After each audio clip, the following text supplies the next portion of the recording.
Alright guys, welcome back to the channel and welcome back to another podcast episode. Today, we're going to cover the fights from the weekend, that including Paddy Donovan and Karen Chikudzian, Dave Allen versus Philip Hrgovic, and of course, Keyshawn Davis versus Nihir Albright 2.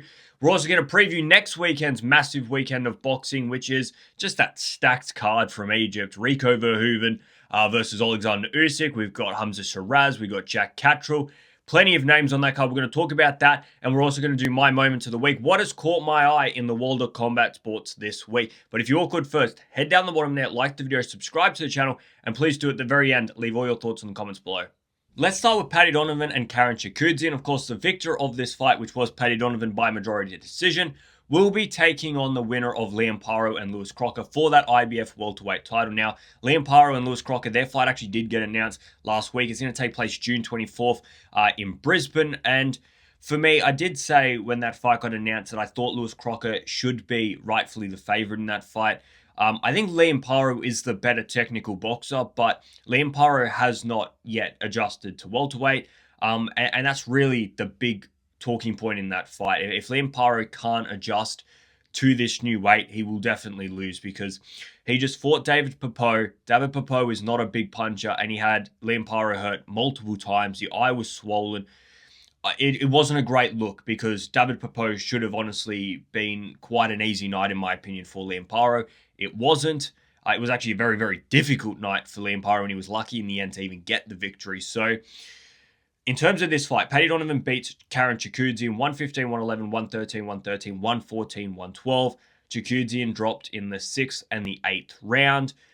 You know what? For me, when I was watching this fight, Paddy Donovan, because he is that counter puncher, the guy that's just sort of waiting for you to do something, he's on the back foot and he's throwing punches after you've thrown punches. The commentators made it out as though Paddy Donovan was really like running riot in this fight and was winning this fight by a mile. And, you know, they believe that the scorecard should have been wider. I no doubt believe Paddy Donovan won the fight. But Karen Chikudzian, the way that rounds are judged, the way that fights are scored, it wasn't a very wide fight because Karen Chikudzian probably won a lot of the rounds, majority of the rounds, that Paddy Donovan didn't land that clinical punch or that Paddy Donovan didn't drop him in. And Paddy Donovan gets those 2 rounds where he gets 10-8. So that mathematically already works in your favor. But Paddy Donovan, other than those rounds where he was dropping or, like I said, landing those big shots, Karen Chikudzian was the guy that was on the front foot. He was being aggressive. He was the one being active. When you have 2 guys that neither one really lands a clinical punch or neither one's really dominating, the judges are going to look at the person that's on the front foot being aggressive. And that's what happened in this fight. And although Paddy Donovan dropped Karen Chikudzian twice, wins the fight, Paddy Donovan can't rely on that style of fighting to go and win against Lewis Crocker or Liam Paro. I don't believe that he's going to do enough in either of those fights if he fights the way he did tonight to go and beat them. I mean, look at Lewis Crocker and Paddy Donovan in that second fight. Lewis Crocker drops Paddy Donovan twice early in that fight and only just gets the decision in his favor because in the second half of the fight, he went to sleep and didn't do a lot. It was Paddy Donovan that was the aggressive, better fighter. So for Paddy Donovan, good win. I thought he would win this fight. Karen Chikudzian was actually the favorite, and I said, no, Paddy Donovan will win this fight. I actually placed a bet on it, won a bit of money, and I was like, you scraped through. You definitely were the better fighter. You dropped him multiple times, but you've got to be a little bit more active in these rounds. You can rely on your counter-punching. Someone we're going to talk about later in this video, like Jack Catterall, he's someone that relies on counter-punching, but you've seen at times when there's holes in that game plan where yeah, you're trying to counterpunch, but you're not being active enough to win a decision. You're either winning by a small margin or you're losing by a small margin. But, you know, you look at Shakur Stevenson, he is that type of counterpuncher fighter as well, but he does so much else in the fight. He makes sure that he's not getting hit at any point. He's moving around the ring. He's using that jab constantly to make sure that he's winning these rounds, even though they're not by a landslide. He's making sure the other person has no success. And so far, like in that Karen Chikudzian fight for Paddy Donovan, he wasn't shutting out Chikudzian. Chikudzian was having success on the front foot. Not a lot. It wasn't as though he was landing big punches. But even the shoe-shining punches, any scoring punch, the judges are going to like. Philip Hrgovic defeats Dave Allen in 3 rounds. An ugly fight. I've seen a lot of comments since that fight saying Dave Allen should never have been in that ring with Philip Hrgovic. And you probably got to kind of agree. I mean, Dave Allen didn't really do anything to earn that place against the number 4, number 5 heavyweight in Filip Hrgovic. He didn't really do anything to deserve a shot, possibly at Moses Itauma or higher honors. But he's a guy that sells tickets. Filip Hrgovic did need a fight, so he gets the fight. But, when you watch Dave Allen versus Arslanbek Makhmudov, who is a slow fighter, somebody with no movement, somebody that just sort of throws big punches, Dave Allen is able to go the 12 rounds with him. He's not going to have any problems with it. He loses the fight. It was competitive, though. He looked at that and said, all right, maybe he does have just enough to give Filip Hrgovic a bit of a test. Probably not win, but maybe send him the distance, maybe land a few punches. But it was a domination from Filip Hrgovic. And like I said, it was an ugly look. Dave Allen, it got nasty in that third round. It got really, really nasty. And like I said, it was a bad look of a fight. Filip Hrgovic, he did nothing wrong. He had his opponent. He didn't want that opponent, but that was the one he was given. He went in there, did a job, clinical, the speed, even just the range. That was something that Dave Allen just couldn't work out. Dave Allen, every punch that he was throwing, especially those big overhand rights, were missing by an absolute mile because of Filip Hrgovic's distance control, the length of his reach as well, just jabbing from so far out. Dave Allen didn't know how to walk forward and get around that jab to land his punches. It was just one-way traffic from start to finish. I didn't actually think Dave Allen had a bad second round, but he definitely didn't win it. I thought, all right, Dave Allen, maybe he's getting some momentum. Maybe he's going to build off this. Maybe he's going to grow into. Maybe he's going to win the third round. But no, Filip Hrgovic just turned it on. The straight right was just cruel, man. And there was a little bit of, Dave Allen saying that fight shouldn't have been stopped when he's cornered through the towel. And that towel needed to go in, if not early. That fight was over. And it was only going to take one clean, bad punch to really sour the night even more than what it was. Dave Allen was clearly outmatched by power, speed, skill, every single facet of that boxing match. And for Dave Allen, I saw today that they were talking about him versus Richard Riakporhe for the British title. After what I just saw Richard Riakporhe do to Jamie TKV, I don't believe that Dave Allen wins it, but it's probably a more competitive fight. Dave Allen is very much at the back end of his career. He doesn't need to take any more beatings, and Richard Riakporhe, I think he's got the power and he's got that size, and he's very much in that mold of he's going to hit you from distance.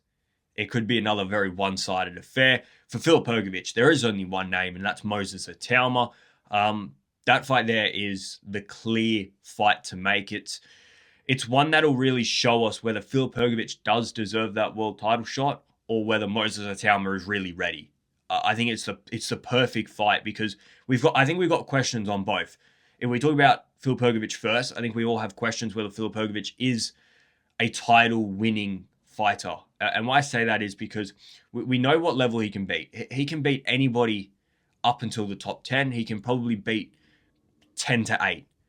And then we get into the harder ones where you see like his performance against Daniel Dubois, where for me, Daniel Dubois clearly won that fight, but there is a lot of question marks about the headbutts and stuff. So, lots of people maybe don't give Daniel Dubois credit for that fight. I think he does deserve credit for that fight. Yes, there were headbutts in it, but he was, for me, clearly beating Filip Hrgovic anyway. So for Filip Hrgovic, if you can beat Moses Itauma, somebody that is one of the most hyped fighters in the world, somebody that is, described as that young lion that nobody wants to face because of how quick, how powerful, how skillful he is. If you go in there, you show the guts and you show the skill to beat Moses Itauma, for me, I think you do get a lot of credit. Plenty of people will discredit him. Don't get me wrong. If Filip Hrgovic goes in there and beats Moses Itauma, all I'm going to hear is, yeah, well, Moses Itauma is still young. He wasn't actually ready for that fight, which I think is just fucking stupid because these are the same people that right now would be telling me that Moses Itauma can go and win a world title next. Right? So for me, if that's the storyline now, that Moses Itauma can be fighting for world titles right now and win them, then if he loses to Filip Hrgovic, the storyline should be no different. Filip Hrgovic just beat one of the best heavyweights in the world, and there can't be any sort of changing of history there. It's one way or the other. And for Moses Itauma, you beat Filip Hrgovic, you 100% cement yourself as a top heavyweight and the next contender for a world title. And it's something that we just haven't seen for Moses Itauma. He's got good wins. All right, he's on a great run here, but this is a huge test. And for me, it's one of those tests that there's not too much danger in it. Like, he's not going to get hit by something that Daniel Dubois would hit you with, but he's still such a high-level opponent that if you aren't ready for those higher honors, you're going to be found out in this fight and you're going to lose quite comfortably to Phil Hrgovic. And that's why I think it's the perfect fight. I also think he's going to get tested by his chin. Phil Hrgovic will no doubt, over the course of that fight, land a clean punch. I've no question. I don't think Moses Itauma is just going to go in there and run rampant for a minute and a half and knock Phil Hrgovic out. Moses Itauma could knock Hrgovic out, but he's going to take a few rounds, and Phil Hrgovic will definitely get his licks back as well. So I think for me, that is the perfect fight to make. Possibly one of the most perfect fights to make in all of heavyweight right now, because it works for both fighters. I think both fighters have earned that opportunity to have that fight. I think it sells very well in the UK as well. All right, let's quickly get through some of these results. Keon Davis defeats Edwin Humane Jr. 60 to 54 times 3. Keon Davis, I mean, I think he was 7 or 8 inches taller than his opponent. Like, it wasn't even close. Jan Santana defeats Christian Cruz by unanimous decision, 96 to 94, 98 to 92, 97 to 93. Cruz got absolutely fucking shafted by those judges. If you didn't watch that fight, this was a very highly competitive fight, and you could argue any 3 results, all right, draw, win, or lose for both fighters. And for Christian Cruz to get a scorecard 98 to 92, I thought was pathetic. Christian Cruz spent most of that fight on the front foot, being the more aggressive fighter. Ian Santana was the one on the back foot counter-punching. So, you know, even by that maths, you'd give Christian Cruz a few rounds, because it wasn't as though Jan Santana just completely shut out Christian Cruz. So I thought it was a very poor scorecard. Don't get me wrong, I don't believe that Jan Santana wasn't worthy of a win, but if he was going to win, it is that 96-94. No way in shape, form, it is at 98 to 92. Another shocking scorecards happened in the next fight. Kelvin Davis defeats Peter Dobson by split decision. 92 to 98 in favor of Dobson, and then 99 to 91 in favor of Davis. Third scorecard, 97 to 93 in favor of Davis. You can't have that amount of spread. It just doesn't work. There's no fight in the world that is 99 to 91 one way, 98 to 92 with the other way. It's pathetic, it's shocking, and it's another one of those fights where you could argue any 3 of the results. Kelvin Davis was worthy of a win, a draw, or a loss. It was that close. So a 96-94 scorecard was probably the only right decision. Maybe you can stretch a 97-93 in one way if you just liked the work of one or the other. But 99 to 91 one way, 98 to 92 another way is poor, man. Brian Norman Jr. ran through Josh Wagner in 2 rounds. A weird fight. Josh Wagner didn't look like he was in any way, shape, or form ready to take that fight, or should have been in that ring. So it wasn't a great look. But Brian Norman Jr., he went in there, did what he had to do, lands a clean left hook to start the rot for Josh Wagner, loads on the pressure, drops him the first time. Josh Wagner's on the floor. They get to the count of 10. He's still on the floor, and the referee lets him get up and continue, and he looked nowhere near ready to continue. Brian Norman Jr. runs back in, puts him on the ground one more time, and then Josh Wagner gets up, walks over to the referee, complaining about a sore shoulder, Complaining about his sore shoulder, the referee says, all right, we can't continue this fight. It gets claimed as a TKO, but it should never have gotten to the doctor. It should have just ended on the floor the very first time. So very weird, but Brian Norman Jr. gets back to winning ways following that loss to Devin Haney. Keyshawn Davis versus Nahir Albright. A victory for Keyshawn Davis in the rematch, unanimous, 117 to 109, 118 to 108, and 118 to 108. Keyshawn Davis, for me, won every single round. 118 to 108 is exactly how I scored it. Keyshawn Davis was deducted 2 points in the 7th round for suplexing his opponent, which I thought was a poor mental brain snap from Keyshawn Davis, one that we've sort of seen over the course of his career, and one that I continuously say he needs to get out of his game. He can't afford to be doing that sort of stuff. We've seen different incidents over the time, weights being missed, fights in locker rooms, marijuana in system. He's just got to get these little moments, all right, some big moments, but also the little moments out of his game. Because for me, I consistently say this, I think he's one of the most talented people in boxing right now. I think he's got everything to make him not only a great fighter, but a great pound-for-pound fighter, a Shakur Stevenson, a Bud Crawford, that type of fighter. But he needs to be more disciplined, all right? He needs to be more disciplined. I think the ego sometimes gets ahead of himself. These little angry brain snaps that he's just got to get rid of it. And then I think he is that complete fighter. I think he can just about run it with everybody in the world. I think he's got to prove that still. I think if he can get a win over Devin Haney, that 100% cements that opinion, but there's just these few brain snaps that he needs to get out of the system. Not a great fight, this one. A lot of holding by Nahir Albright. I thought he needed to be deducted a point, or at least warned, because it was just 12 rounds of him trying to hold on to Keyshawn Davis, which makes for a terrible fight. It wasn't until later in the fight where Keyshawn Davis was able to create some distance, get Nahi Albright off him, and he was able to land some combinations, and he was actually putting together some good work in the 10th, the 11th, and 12th round. And I thought he was going to stop him in the 11th or 12th. He was putting together enough punches, landing some clean ones. Nahi Albright was very much hurt, and he was just trying to find his way to the 12th round. He does find his way to the 12th round. It doesn't really matter. Keyshawn Davis won by a complete landslide. And it's the first fight in quite a while that we haven't seen Keyshawn Davis stop his opponent. 2 fights against Nahi Albright. Keyshawn Davis is clearly leaps and bounds better than him. He beat him comfortably in the first one. He shuts him out in the second one. Keyshawn Davis, I know he didn't want to take this fight. I believe this fight was made because Top Rank made it. And Keyshawn Davis didn't want it, but he was forced into it. And he says, all right, I'm going to take it. Let's get it done with. It's over. It's finished. Let's move on. Going forward. Now, I say that he should stay at 140 to take on Lindolfo Delgado. That's his opportunity. Lindolfo Delgado was originally supposed to take on Teofimo Lopez August 8th. Tio says, no, I'm moving up. He then was supposed to take on Oscar Duarte August 8th. Oscar Duarte says, I'm not going to be ready for that. I've just had a war against Angel Fierro. All right, next in line is Keyshawn Davis. He is the next mandatory for that title. So he's got an opportunity to fight on August 8th for a world title in super lightweight. And for me, it sounds like he's not going to take it. It sounds like this weight problem is still a problem. Obviously, he just made weight the other night, and it sounds like he's going to move up to welterweight to take on some big names. Now, for me, personally, if there's a way that you can squeeze out one more night at this weight, you take on Lindolfo Delgado. You go and you beat him, because I think he will. You get a world title, and then you move up. Because you move up to welterweight, you never move him back down, and you've missed a whole entire weight category to win a world title, and it just sort of impacts long-term in your legacy and your pound-for-pound status, because you just gone through a division where you didn't win a title. And I think he's got a clear opportunity here. It's only a few months away. You just work your ass off to make this weight one more time. You go in there, you win the fight, and then guess what? You jump up and you take on the next division. There's so many names in the next division, but like I said, once you go up, you're not coming back down. And that's probably where I sit. But ultimately, if he physically can't make the weight, then he's got no choice. And it does sound, the way he's saying it, it does sound like that.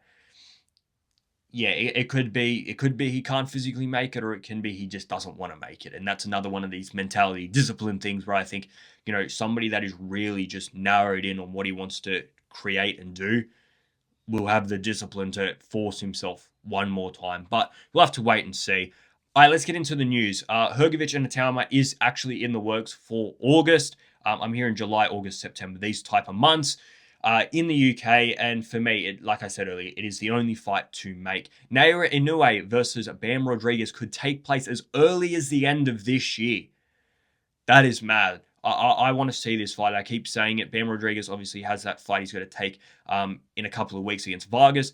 If he wins that fight, if he's comfortable, he's moving straight up, and it's Inoue versus Bam Rodriguez for undisputed. And Bam Rodriguez, touted as the only guy in the world that can beat Naoya Inoue. I kind of agree. I think Naoya Inoue will be very much tested against Bam Rodriguez. I think Bam Rodriguez is just one of the best fighters in the world right now. Technically, he's skilled. The way he creates angles to land his punches, I just think he's elite. I think he's going to test Naoya Inoue. Do I necessarily think he's going to beat Inoue on the first go? Maybe not. They might need to do 2 fights, because Bam Rodriguez, like I said, is going to be his first fight in that division. But Bam Rodriguez and Naoya Inoue, I think there's only an inch of height between them. I think Bam Rodriguez is skillful enough to really test Naoya Inoue and get a result in this fight. And I want to see it. Whether it's the end of this year, whether it's the start of next year, I don't really mind. Naoya Inoue did say he wanted to take some time off. So December, January, February, I don't really care. But for me, Bam Rodriguez beats Vargas. That is the only fight to make for both of them. Depending on the winner, depends on what happens next. I mean, if Naoya Inoue beats Bam Rodriguez, I'm more than happy for Naoya Inoue to revisit that Junto fight. If Bam Rodriguez wins, I mean, there's going to be some serious talks for top 3 pound for pounder, in my opinion. And I don't think that's, overstating anything. You could argue that he could be number 1, because he's just beaten Naoya Inoue, who's arguably number 1. A rematch for Daniel Dubois and Fabio Wardley to take place at the end of this year. Fabio Wardley initiating the rematch clause. Now, this has caused a lot of stir online, a lot of controversy. Some people very much like it. Some people don't like it. They're going to pick a big stadium and they're going to sell the fucker out. After what we saw in that first fight, there is no doubt the Wembley Stadium, Tottenham Hotspur Stadium. Both of those, I think, can sell out in this fight. If they sold out Tyson Fury versus Arslanbek Makhmudov at Tottenham, this will do it. Like, that was an insane first fight. And if we talk about Fabio Wardley, look, all credit to him. He's an absolute warrior. The beatdown that he just took from Daniel Dubois to say, you know what, we're running this back later this year, shows his heart and his status as just a guy that will take fights and be a warrior and entertain. And so many fighters around the world that we give so much credit to can act like complete pussies sometimes. Fabio Wardley is definitely not that. Do I think it's the right decision? Absolutely not. I think it's a terrible decision. I don't believe the result changes, number one. I think Daniel Dubois goes and wins, and I actually think he wins more comfortably. I don't know if Fabio Wardley can take that sort of beating again. So number one, I think Daniel Dubois wins. The reason I think it's a poor decision is I think Fabio Wardley wanting it later this year, I believed he needed some more rest. He needed some more recovery. I wouldn't have minded him just getting back in the rings and having a confidence fight and then saying, all right, Daniel Dubois, you go and do what you want to do. Later next year, I want to run it back when I'm ready to go.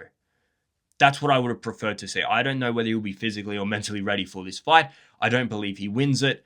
And it's just strange. I feel like it could get really, really nasty in there for Fabio Wardley. If he starts taking the shots he did in the first fight, I just don't see how he can keep standing. All right, and we see this a few times. You know, the first time you take that sort of beating, you can take it. But the second time you just lose that will, your body just won't go anymore. And I feel like that's what we might see for Fabio Wardley. I would have preferred Daniel Dubois take another fight and then revisit the Fabio Wardley one next year. But look, you got to give credit to Fabio Wardley because that just shows, like I said, him as a person to get straight back in the ring against Daniel Dubois. And you know what? He honestly believes he wins. He honestly believes that he can go to take this fight later this year and he's going to have a different result. I think he's got to change it up. He was way too one-dimensional in that fight. I don't want to take anything away from Daniel Dubois. I thought he fought excellently, but Fabio Wardley was so one-dimensional. He landed that big right hand twice early in that fight, and then he believed that was the only thing he could throw.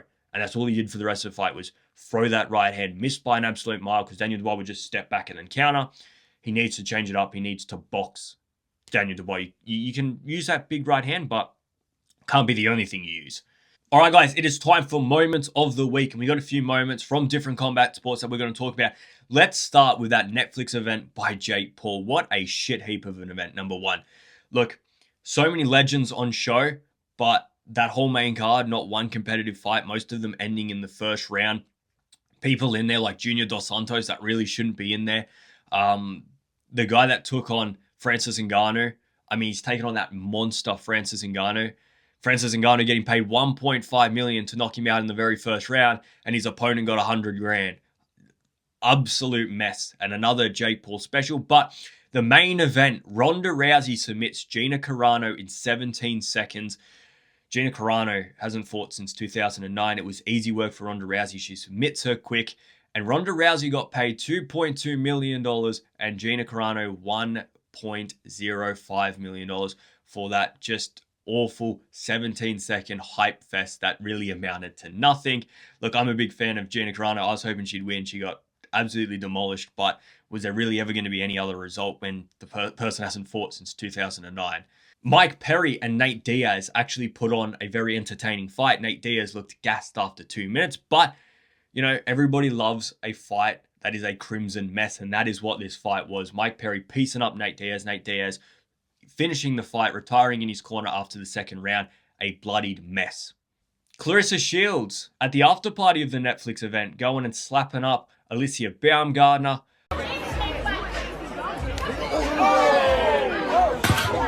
Look, these two go at it all the time on Twitter, and this one was brought to real life. You know, I don't particularly like when fighters start, you know, sorting their business out in public. It does make the sport, you know, lose a little bit of its prestige. People then start calling it different things, saying it's a disgusting sport, it's a brawler sport, you know, it's inhumane, these people are acting unprofessional. I hear all these different comments for different situations, but we hear them in combat sports. Keep it in the ring. Keep it in the ring. If you want to slap up Alicia Baumgardner, then find out a way to do it in the ring. Obviously, they're miles apart in weight, so it'll never happen, but I did actually think it was pretty funny, Clarissa Shields slapping her up. Ryan Garcia and Takeshi 6ix9ine have announced live on stream that Ryan Garcia's next fight will be Conor Benn September 12th in Las Vegas, Nevada. My next fight's September 12th, though. Who are you fighting?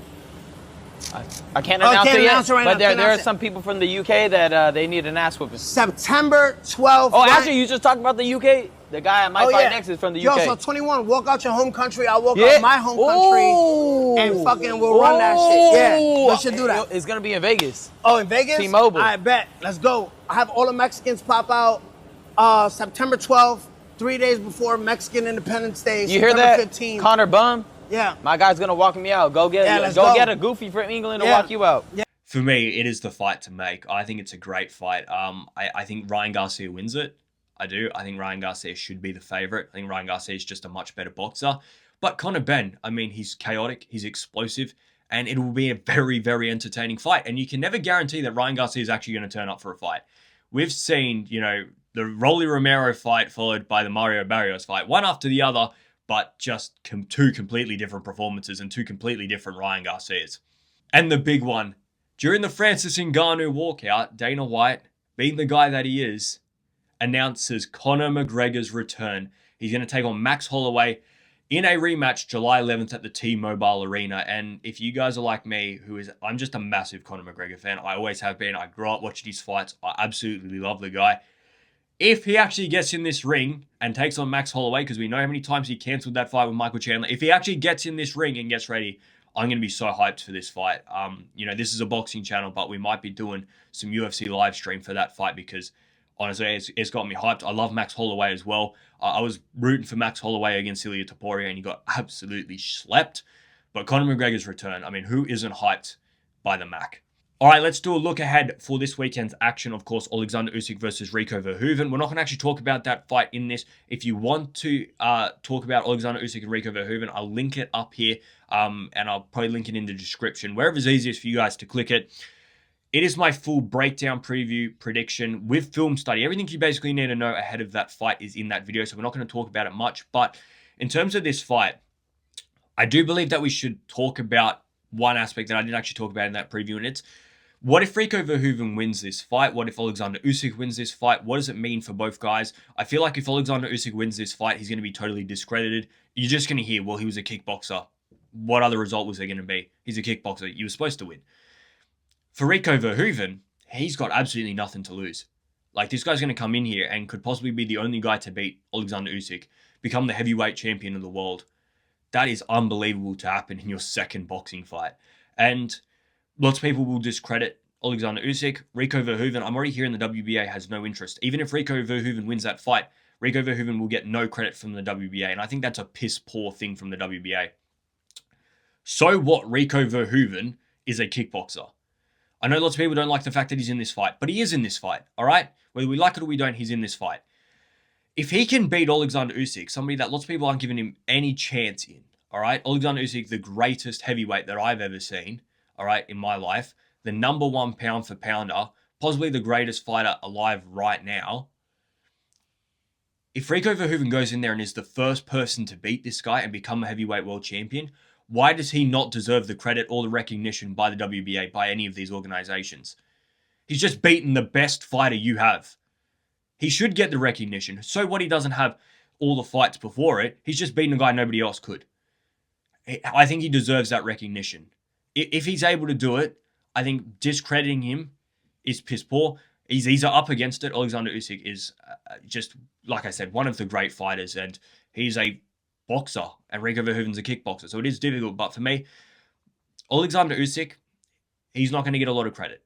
If he goes in there and wipes the floor with him, no credit. If he goes in there and struggles for 12 rounds but beats him, no credit. In fact, people will say, why couldn't you get him out of there earlier? If he loses, people are going to be talking about Rico Verhoeven, and there's going to be serious questions about what Alexander Usyk did in preparation or readiness for this fight. What it means for Rico Verhoeven if he wins this fight and what he does next. I mean, the guy's going to get some big paydays defending that belt. All right, let's talk about Hamza Shiraz and Arlen Bekic. This is for the vacant WBO super middleweight title. A very weird fight. Hamza Shiraz, I mean, for me, he is in the top 5 super middleweighters right now. And I don't really want to see him in there with Arlen Bekic. Most people don't know who Arlen Bekic is. So if you don't know him, he's 39 years of age, 29 victories, 23 knockouts, 0 losses, 1 draw. Completely stat padded. I mean, the guys that he's versing are complete nobodies from Eastern Europe. he should be beating these guys. He's 39 years of age. I think Hamza Shiraz wipes the floor with him. He's not particularly quick. He's not particularly powerful. He's not particularly skillful. He doesn't have great movement. He's going to probably stand in front of Hamza Shiraz, try and box him, but I think Hamza Shiraz absolutely runs through him, and I want to see Hamza Shiraz in bigger, tougher fights. But for Hamza Shiraz, this is a fight that he has been given by the WBO. It's not his choice. He was originally offered Diego Pacheco. He signed that contract. He says, I want Diego Pacheco. Diego Pacheco says, I'm not interested. Thank you very much. So, Hamza Shiraz, you got to get your WBO title, and then I want to see some unifications. I want to see some big fights, because super middleweight right now is stacked. All right, it is stacked. You still got Canelo lying around. You got Billy. You got Lester Martinez. You got Diego Pacheco. You got Jakob Bank. You've got Beck the Bully. I mean, there's names aplenty. We're going to come back to Jack Catterall and Shakram Giyasov, because I think it's the fight of the night. Frank Sanchez versus Richard Torres Jr. Is Frank Sanchez being overlooked in this fight? I think so. I know Frank Sanchez, I mean, for the first 4 or 5 rounds, when he's got his energy, he's quick, he's powerful, he's a tough person to fight. And that's why he has so many wins on his resume. That's why there's only one person that's beaten him. The problem is the way that Ajit Kabayel destroyed the guy. That's the problem. All right, he was looking unstoppable. He was looking a great fighter, Frank Sanchez. And then Ajit Kabayel goes in there and pieces him up and stops him in the 7th with body shots. I mean, brutal performance by Ajit Kabayel. And Richard Torres Jr., Olympic silver medalist. He's now with Brian Bomac McIntyre. So, you know, what he gains from that, I can't wait to see in this fight, because there is a few problems I think Frank Sanchez has in his game. I do think he's quite easy to hit. He can be a little bit ultra aggressive early in the fight and leave himself a little bit vulnerable. But technically, he's a very good boxer. He does hit quite well. He's got that amateur pedigree. I think he's got all the makings to be a top 5 heavyweight and run it with this new sort of generation of heavyweights. And if he can go in there and if he can beat Frank Sanchez, if he can, you know, stop that early onslaught that Frank Sanchez is going to bring, outbox him and stop him late, or even get a very good unanimous decision, it'll be a great performance from Richard Torres Jr. I can't wait to see the work that him and his new team are putting together. It should show in this fight. He's already had some good wins. I thought the Guido Vianello fight was a good win. And who else did he beat? Brandon Moore. Brandon Moore was like 14 or 15-0 at that fight. So some good wins, but Frank Sanchez is definitely, for me, a step up from those guys. Not a massive step up, but a small step up. And I think Frank Sanchez, you beat him well. I think it does send out a message and say, look, I've just beaten another big name. Bring me the next big name. Mizuki Haruta versus May Solomon. This for the ring and WBO super flyweight titles. Haruta coming off a stellar year. I think she fought 4 times last year, was named Ring's Women's Fighter of the Year. She's now 10 victories, 2 knockouts, 0 losses. She's coming up against Mai Solomon. Mai Solomon, many of you probably won't know. She's an Australian girl, although she was born in Cairo, so a big opportunity for her. She was begging for this fight to take place against Mizuki Haruta at the Pyramids of Giza. Obviously, she's from Cairo. This means a lot to her. Unfortunately for Maya, you know, she's coming off her best win. She beat Jasmine Parr late last year. You probably know the Parr name, John Wayne Parr, the legendary kickboxer. This is his daughter, Jasmine. She's 22 years of age. She goes in there, fights May Solomon. Going into the 7th round, where May Solomon actually stops Jasmine Parr, May Solomon was actually down on every single scorecard. I think she was down 60 to 54 on 2 and 59 to 55 on the other one. So well and truly behind, but she found a way to knock out her opponent. She does have a good record, 10-6-1. May Solomon, the only loss was in her 2nd professional fight. But for me, she's just going to be outclassed. That's if she can land that one shot, maybe. But for me, I think Mizuki Haruta will outclass her, outbox her, and I think she'll win quite comfortably by decision. That's my opinion. Big opportunity for May Solomon. You know, lots of emotions, lots of adrenaline. She might be able to land that big shot, but for me, I think Mizuki Haruta will just outbox her, and I think we're looking at a wide unanimous decision victory for Mizuki Haruta. All right, like I said, I think this is going to be fight of the night. Jack Catterall versus Shakram Giyasov for the WBA regular welterweight title. First, if we talk about that, what the fuck are the WBA doing? I don't really care that Jack Catterall's in this fight or that Shakram Giyasov's in this fight. But one of these two should have been fighting for that world title against Rolly Romero. Rolly Romero hasn't fought in over a year. Why is this guy sitting around with a WBA title that I don't even think he should have gotten in the first place? He's just sitting around and not defending it. When we have Shakram Giyasov, the clear number 1 contender, and he can't get this fight. I think it's pathetic. I think the winner of this fight has to fight Rolly Romero. Like Rolly Romero, it's fine if you want to take a big money fight or you know, there's big names that the WBA want to cash in on. But the fact is, you're not taking any of those fights. We haven't fucking seen you. So that's my problem with this fight. In terms of this fight, though, like I said, I have nothing against either of these guys. I think both of them are worthy of a title shot. I think this is a great fight. Jack Catterall, this is his third fight at welterweight. He took on Eko Usman, which was a great win. Considering what Eko Usman did to Josh Taylor, I was surprised that Jack Catterall actually beat him in this step up. He also beat Harlem Eubank Jr., but this is a tough fight. Now at welterweight, Shakram Gayasov is a big welterweighter. He's a former 2016 silver medalist. He's a great fighter. He is a very, very good fighter. The problem I have with Jack Catterall, and like we spoke about it earlier in this video, is his style of boxing. Because he is that counterpuncher, because he's on that back foot all of the fight, you do end up with close decisions. You don't often end up with a landslide victory. And against Shakram Gayasov, a very good amateur fighter, a very good professional fighter now, he's going to be in there and he's going to be boxing you. And I feel like Jack Catterall needs to be more active. Like we saw that Arnold Barboza fight. He was so inactive, loses that fight. The Josh Taylor first fight, which I actually believe Jack Catterall won. But because you don't do as much and Josh Taylor was on the front foot, you end up, you know, judges sway it the other way. And for Shakram Gayasov, this is for me a massive step up for him. He's had some good wins, but his opponents are nowhere near what Jack Catterall is. Jack Catterall's fought for undisputed. Jack Catterall's fought in world title fights. Jack Catterall is a very good fighter. He's beaten people like Jorge Linares. He's beaten people like Josh Taylor arguably twice. For me, he beat him twice. He's beaten Regis Prograis. All right, he's beaten Eko Usman up at welterweight. For me, this is a tough fight for Shakram Gayasov and needs to be switched on. It's going to be a very, very stylistically fun fight as well because we got Jack Catterall, who is a southpaw with that back left hand, and we've got Shakram Gayasov, who's an orthodox, but consistently uses that lead left hand. So I think it's a very interesting fight. Shakram Gayasov loves a left hook to the body. He's one of the most prolific body punchers in the world. I mean, the guys that he trains with as well, MJ Akhmadaliev, Bektamir Melikuziev. I mean, some of these guys that he trains with are elite. Iron sharpens iron. I think, in my honest opinion, Shakram Gayasov wins this fight. I think at welterweight, he's got an advantage. I think he's the better boxer. I think he just does more in every single round if it goes to a decision to beat Jack Catterall. So for that reason, I think Shakram Gayasov beats Jack Catterall, but he's going to need to perform very well because Shakram Gayasov, he does let his hands fly. He does throw a lot of punches, and with the southpaw left hand, he can get caught by a very good counterpuncher that is Jack Catterall. It's just a question of, is that one punch enough to put Shakram Gayasov down at this new weight? Are you going to do enough to beat him over the course of 12 rounds? And for me, he won't. And that's why I think Shakram Gayasov wins this fight. But it is a massive step up. And for me, I think it is the best fight on the card. Guys, that wraps up today's episode of the podcast. If you all could head down the bottom there, like the video, subscribe to the channel. Leave all your thoughts in the comments below. I want to know what you guys think of this weekend's action, what you thought of last weekend's action, the breaking news, the moments of the week. Let me know what your moments of the week are. We do need a name for the moments of the week. All right, we can keep moments of the week, but if you can think of something, let me know in the comments. We also need a name for this podcast. All right, this is now a few episodes that we've done.